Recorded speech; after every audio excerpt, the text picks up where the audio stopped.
La Guinée attire et retient les investisseurs et pas que dans le secteur minier. Le pays fait parler de lui à travers ses artisans, son tourisme, timidement mais suffisamment pour encourager des étrangers à s'installer et à entreprendre en Guinée. Je reçois pour vous celle qui s'est lancé le défi de remettre à l'honneur nos textiles artisanaux et les proposer à une clientèle qui est en Europe. Chantal Godichaud, c'est ça, initiatrice et gérante du projet Kindiaka. Je n'ai pas écorché votre nom, Chantal, j'espère. Bonjour. Bonjour et bienvenue dans le Boss Lady. Merci. Alors Chantal, en une phrase. Alors Chantal Godichaud, donc, j'ai 54 ans, je suis française, je suis maman d'une grande fille de 27 ans, je suis ingénieure agronome de formation et je vis en Guinée une bonne partie de l'année depuis bientôt 6 ans. Juste pour replacer les choses, Kindiaka finalement c'est une entreprise ou ce serait une association, une ONG? Alors c'est un peu les deux. Donc il y a une partie entreprise qui dépend d'un statut de droit français d'auto-entreprise à mon nom. Et par ailleurs, pour organiser les activités de développement que j'espère voir découler de l'activité entrepreneuriale, à Kindia, nous avons fondé une association avec mes partenaires. Alors Chantal, la France, agronome, qu'est-ce qui vous a motivé à venir vous installer en Guinée et particulièrement à Kindia? Donc je suis arrivée en Guinée en 2017 dans le cadre d'un emploi tout à fait formel avec Guinée 44, qui est une ONG française que je connais d'ailleurs, voilà, qui gère la coopération décentralisée entre Nantes et Kindia. Et quand ce contrat a été terminé pour moi, ben, je m'étais attachée à la Guinée entre-temps. Et j'avais découvert les textiles que je trouve magnifiques et pas suffisamment connus. Et donc je me suis dit, est-ce qu'il n'y a pas là une piste d'activité qui en plus permettrait de prouver qu'on peut faire du développement autrement que par la subvention? Mais alors, est-ce que l'installation a été facile sur le plan administratif, sur même, je ne sais pas, famille et tout ça? Est-ce que ça a été facile? Ben, ça a été facilité par cette première période de 3 ans où j'avais un job, j'étais salariée, j'avais les papiers d'un étranger qui a un contrat de travail ici. Donc, et j'ai appris à connaître le pays, j'ai appris à connaître les gens suffisamment. 3 ans, c'est beaucoup et c'est pas beaucoup. Mais du coup, quand j'ai décidé de rester, j'étais relativement autonome dans tout ça, dans les rapports avec l'administration et les rapports avec les gens. Mais pour une Française qui veut créer en Guinée, est-ce que ça demande beaucoup de paperasse, des autorisations? J'ai fait des choix en conséquence de ça. Pour éviter ces difficultés, j'ai fait des choix particuliers qui sont de justement, comme mon premier public, c'est quand même l'Europe, ma clientèle. En fait, ici, je n'ai qu'un statut d'acheteuse, quelque part, de cliente. D'accord. Donc, je n'ai pas eu besoin, comme je n'ai pas investi, c'est aussi la particularité de mon projet, c'est que je l'ai fait à moindre coût et j'avance en marchant. C'est-à-dire, je développe des activités et je n'avance qu'en fonction des résultats et des produits perçus. Donc, si je comprends, vous n'êtes pas une entreprise basée en Guinée? Je suis une entreprise active en Guinée dans le sens où je travaille avec des artisans à Kindia, des teinturières, des couturiers, des couturières, pour produire des choses que j'ai en partie conçues. On produit ici, mais ensuite les produits partent et la commercialisation se fait au départ en Europe principalement. Il se trouve qu'actuellement, il y a un intérêt qui s'exprime, y compris en Guinée. La clientèle guinéenne. Par une clientèle soit guinéenne, soit étrangère vivant en Guinée. Et c'était aussi une de mes idées de départ, c'est que je pense que les étrangers en Guinée, ils ont du mal à accéder à ces beaux tissus. Ils ne savent pas forcément comment s'y prendre pour faire fabriquer ce qu'ils veulent. Parce qu'ailleurs dans le monde, dans beaucoup de parties du monde, on est passé au prêt-à-porter. Et donc... On va arriver vers ça. Je vais juste essayer de comprendre d'abord comment s'est passée votre installation. Alors, les autochtones, parce que quand vous êtes installé en Guinée, c'est un fait, mais aller s'installer à Kindia, comment ça a été vécu autour de vous quand la Toubab arrive Mais, comme je vous disais, comme je suis arrivée en tant que représentante de pays de Guinée 44, à Kindia, ça se passe très bien. Parce que Guinée 44 avait déjà balisé le chemin. Guinée 44 est une ONG qui existe depuis plus de 25 ans maintenant, peut-être bientôt 30, et qui donc effectivement est très connue et appréciée à Kindia.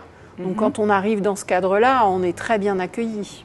Mais alors, là, on va revenir sur votre clientèle qui est principalement occidentale, si j'ai compris. Oui. Mais est-ce que, puisque vous avez ce côté social, je pense que vous vendez vos produits en disant on va mieux rémunérer les producteurs, est-ce que vous pensez que c'est les clients qui sont là pour plus vous soutenir ou ils achètent vraiment parce que vous avez des produits intéressants que vous leur offrez?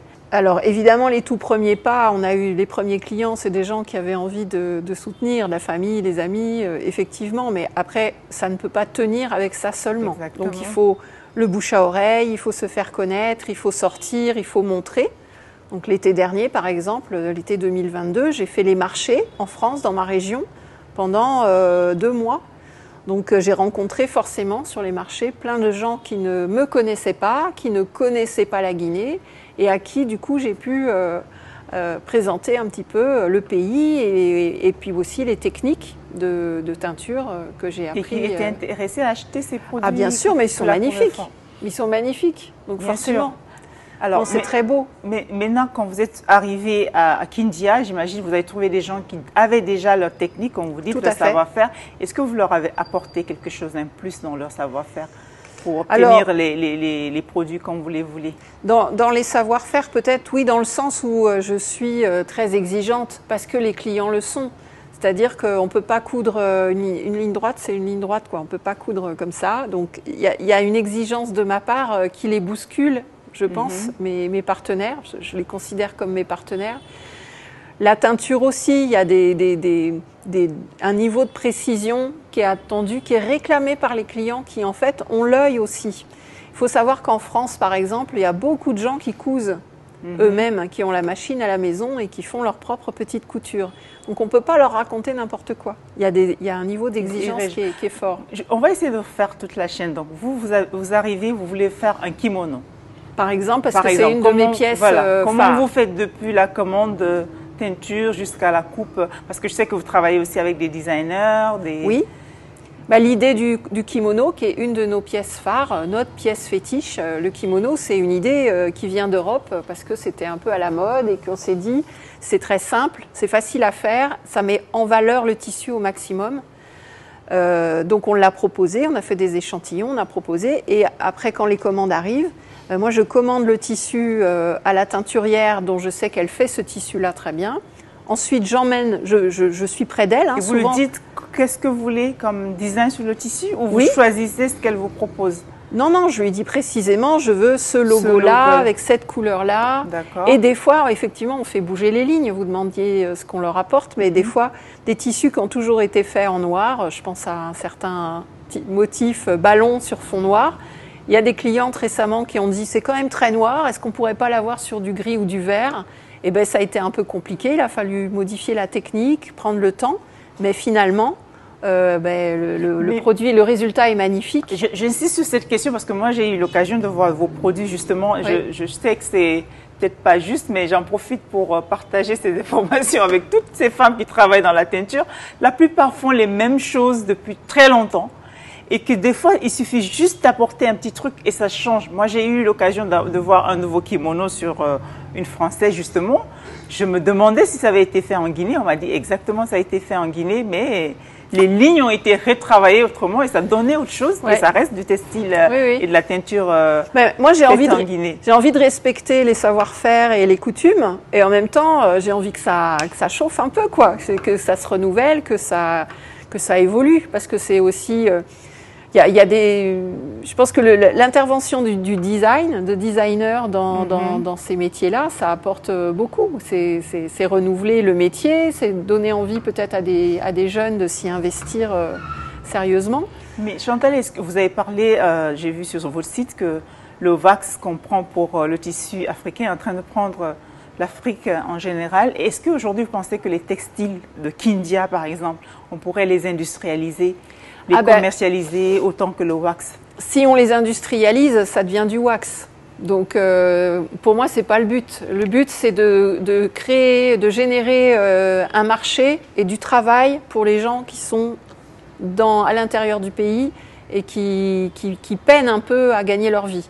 Si on industrialise tout ça, on fait quoi de tous ces gens, quoi? Non, mais peut-être le mot industrialiser, c'est pas le bon, mais commercialiser de façon, je peux dire, qui dépasse ce contact de clients connus à clients. Oui. Et bien là, il faudra que la production s'organise sérieusement, parce que moi, mine de rien, je suis toute petite et j'arrive à m'en sortir avec 2-3 ateliers de teinture.